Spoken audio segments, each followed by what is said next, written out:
आप आज हम उपस्थित हैं अरवल जिला के कुर्था प्रखंड के कुर्था मुख्यालय में, जहां पर जो बिहार के लेनिन कहे जाते थे शहीद जगदेव बाबू जी के शहीद स्थल पर यहाँ पर बहुत से ऐसे गणमान्य व्यक्ति हैं जो शहीद जगदेव बाबू के साथ काम करके समाज को जगाने के काम के। उन लोगों से भी हम जानेंगे कि शहीद बाबू जो किए इस समाज के लिए या देश के लिए, राज्य के लिए, आखिर उनके करने का मकसद क्या था, क्यों चाह रहे थे कि समाज में परिवर्तन हो, ये सारे मुद्दे पर बात करेंगे। और उनका शहादत कैसे हुआ, कब शहादत हुआ, सारा कुछ होगा। तो सबसे पहले आएंगे यहाँ तो जो ज्यादा जानकार है, जो सबसे उम्रदराज व्यक्ति है, उनसे परिचय पहले। चाचा अपना नाम बताइएगा। भिखारी प्रसाद अर्जक। भिखारी प्रसाद अर्जक। हाँ, अर्जक क्यों कहते हैं? हमें अर्जन करने वाले को ही अर्जक कहते हैं। तो चाचा आप बताएंगे जो इस शहीद जगदेव प्रसाद बाबू हैं, इनका शहादत कैसे हुआ? इनका शहादत हुआ कि ये 90% के दबे कुचले लोगों को भलाई के लिए उन्होंने काम किया, इससे उनकी मौत हुई। उनकी मौत हुआ था कि उनको मार दिया गया? नहीं, उनको मार दिया गया। कौन मार दिए थे? अरे भैया, कांग्रेस हुकूमत के साथ। बहुत धन्यवाद। और एक है उनसे सर, सबसे पहले आप परिचय बताइए। मेरा नाम सुरेंद्र प्रभाकर, झांकी कोषाध्यक्ष अर्जक। तो सर बताइए कि जगदेव बाबू की हत्या कैसे की गई? जगदेव प्रसाद की हत्या तत्कालीन कांग्रेस हुकूमत की गोली से हुई। जगदेव बाबू तमाम 90% दबे कुचले लोग हैं कि हमारी हिस्सेदारी नहीं मिल रही थी, जिसके कारण उन्होंने आंदोलन का उठा और मांगों की पूर्ति के लिए 5 सितंबर 1974 को राष्ट्रीय स्तर पर सत्याग्रह का कार्यक्रम लगाया गया। उस कार्यक्रम में बाबू जगदेव प्रसाद यहाँ 200,000 की भीड़ में इसी प्रखंड परिसर में उपस्थित हुए और उसमें कुछ हत्याएं जो उनके वर्ग शत्रु थे और वर्ग शत्रु थे, वे लोग सरकारी भी उनको प्राप्त था। सुनने को मिलता है कि स्पेशल आदेश तत्कालीन प्रधानमंत्री श्रीमती इंदिरा गांधी जी का भी था। और जब यहाँ भीड़ पहुंची सत्याग्रह के लिए, 7 मांगे थी, 7 मांगों की पूर्ति के लिए जब भीड़ पहुंची तो कुछ लोग जो विरोधी पक्ष के लोग थे रोड़ेबाजी करने लगे। तब जो है विरोधी प्रशासन जाकर के अंदर ब्लॉक में बैठे थे, कहे सर चल जके जरा अपनी भीड़ को जो है कि संभाल दीजिए। ये मंच पर जाते हैं और इनको मालूम नहीं था, क्योंकि हमारे विरोधी लोग जो रोड़ाबाजी कर रहे हैं, मीटिंग को अस्त व्यस्त करना चाहते हैं। तो ये जैसे ही हाथ ऊपर करके मना करना चाहे कि पुलिस की गोली इनके कंधे में लगती है, गर्दन में लगती है और 14 वर्षीय छात्र लक्ष्मण चौधरी को भी उसी समय गोली लगती है और शहीद हो जाते हैं। गोली मतलब प्रशासन के द्वारा चलाई? हाँ, इसके लिए स्पेशल मंडल स्तर के अधिकारी को यहाँ पदस्थापित किया गया था, BDO या CO के रूप में, और DSP को भी पदस्थापित किया गया था इस थाने में। उनकी हत्या सुनियोजित थी। हालांकि जगदेव बाबू को लोग मना कर रहे थे, लेकिन ये कहाँ मानने वाले थे। ये बार बार थोड़े मरना है ऐसा बोल करके और जो है कि एकदम सिरा तान करके रहा है। देखिए, इन्होंने साफ बताया कि यहाँ के जो प्रशासन था, ये प्रशासन के देख के उनकी हत्या किया गया। जैसे इन्होंने बताया कि जगदेव बाबू कहे थे कि मरना है तो एक दिन ही मर जाना अच्छा है। लोग बार बार मरते हैं, लेकिन कुछ ऐसे व्यक्ति हैं जो शेर की तरह मरना जानते हैं कि हम शेर की तरफ। और कुछ यहाँ पर है, उनसे भी हम जानेंगे कि सर अपना परिचय बताइए। मेरा नाम शत्रुघ्न कुमार यादव जी, बड़गांव के रहने वाला हूँ। तो सर आप जगदेव बाबू के बारे में क्या जानते हैं?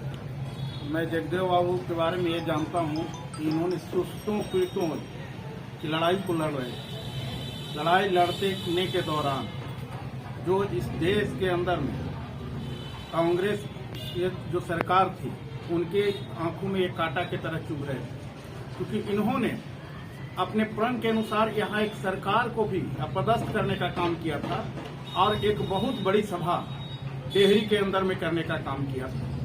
उस सभा को देख करके उस समय इस देश के शासक के रूप में थी इंदिरा गांधी, उनके कानों तक की बात हो जाता है और वह अकबकाती है और अकबकाने के बाद सुनियोजित तरीके से इन्हें हत्या करने का प्लान बनाया जाता है और प्लान बना करके इनकी हत्या यहाँ के जो सामंती विचारधारा के जो लोग थे राजनीतिक रूप से उनके देख रेख में इस प्रशासन के डीएसपी के नेतृत्व में गोली मारी जाती है और गोली मारने के बाद भी ये भागे नहीं, वह डटे रहे और डटने के बाद जब ये ले जा रहे पुलिस इनको घसीटते हुए ले जा रही थी तो उस समय पानी जब मांगे तो पेशाब देने का काम किया।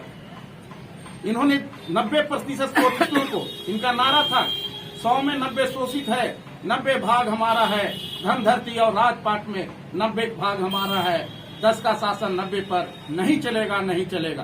सर ये जो आप नारा बोले 100 में 90 शोषित है, 90 भाग हमारा है, धन धरती और राजपाट में 90 भाग का राज है, लेकिन आज जो ये जो नारा जगदेव बाबू का है कि कहीं न कहीं ये नारा विलुप्त होते जा रहे हैं कि कुछ ऐसे लोग हैं जो सिर्फ कुर्सी के लिए या विधायक एमपी बन जाते हैं, बाकी जगदेव बाबू के नाम लेकर के जय भीम बोल करके कहीं न कहीं मूवमेंट को पीछे कर, वो वैसे लोगों का क्या कहेंगे? देखिए, विचारधारा एक अलग चीज हो सकता है और सत्ता एक अलग चीज है, दोनों में अंतर है।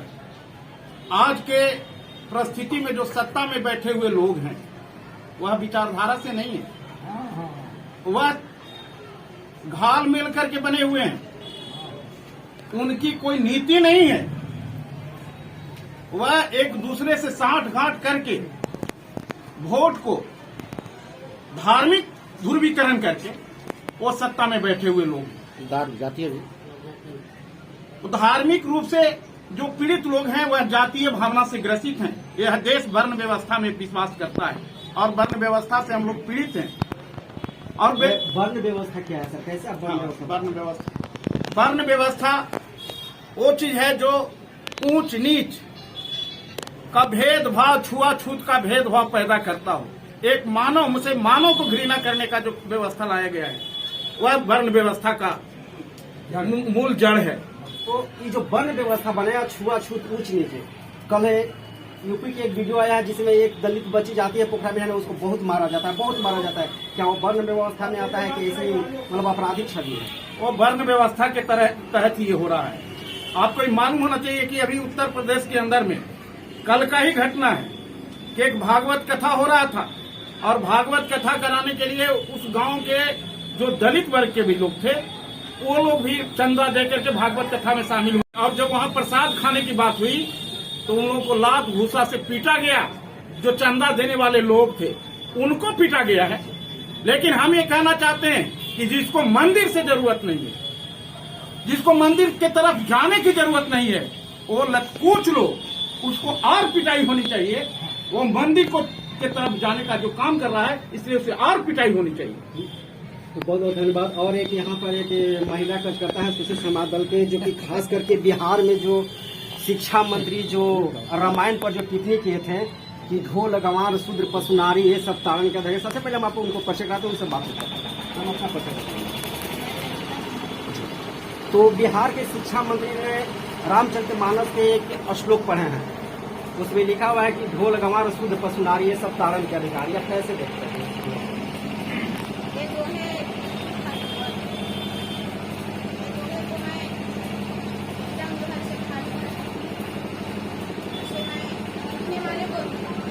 अगर उड़ाते एक जूती भी बाहर से नीचे नहीं मारते, इतने जूती मारते उन्हें बेहोश करके एकदम खत्म कर देते। वो जो शिक्षा मंत्री बोले उनके बात से आप सहमत हैं? बिल्कुल एकदम सहमत। कैसे आप और क्या मतलब जो रामायण पर जो हिंदू धर्म के जो ग्रंथ है उस धर्म के विरुद्ध में बात कर रहे हैं, कैसा? जैसे हिंदू धर्म की बात होती है, हिंदू धर्म जो है जात पात, पुनर्जन्म, स्वर्ग नरक, नीच ऊंच, ये जो है सारे चीजों को मनवाता है। जगदेव बाबू का विचार था कि मानव मानव एक समान है, न यहाँ कोई नीच है और न यहाँ कोई ऊंच है, सभी यहाँ के लोग हैं सभी एक समान है।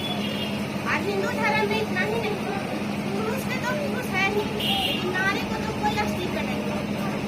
नारी का नारी के अस्तित्व जब बाबा साहब भीमराव अम्बेडकर ने संविधान लिखा, तब नारियों का स्थिति यहाँ सुधरने लगी। बाबा साहब के संविधान के द्वारा नारियों की स्थिति कुछ सुधरी है, लेकिन इतने उन्होंने संविधान के आर्टिकल्स में जितने जो सुधारने के लिए लिखित किए हैं, उतना ही हम लोग को नहीं मिल पाया।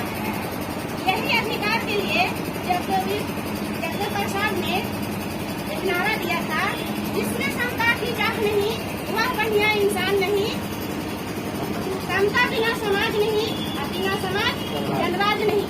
बहुत बहुत धन्यवाद बात करने के लिए। लेकिन ये आज है कि एक मार्मिक स्थल बन गया है कि पूरे जिले का, पूरे बिहार के लोग इस स्थल को देखने आते हैं, नमन करने आते हैं। नमस्कार, आप देख रहे हैं BR टीवी जनता का मैं अक्षय कुमार दिलीप जी के साथ। जय भीम, नमो।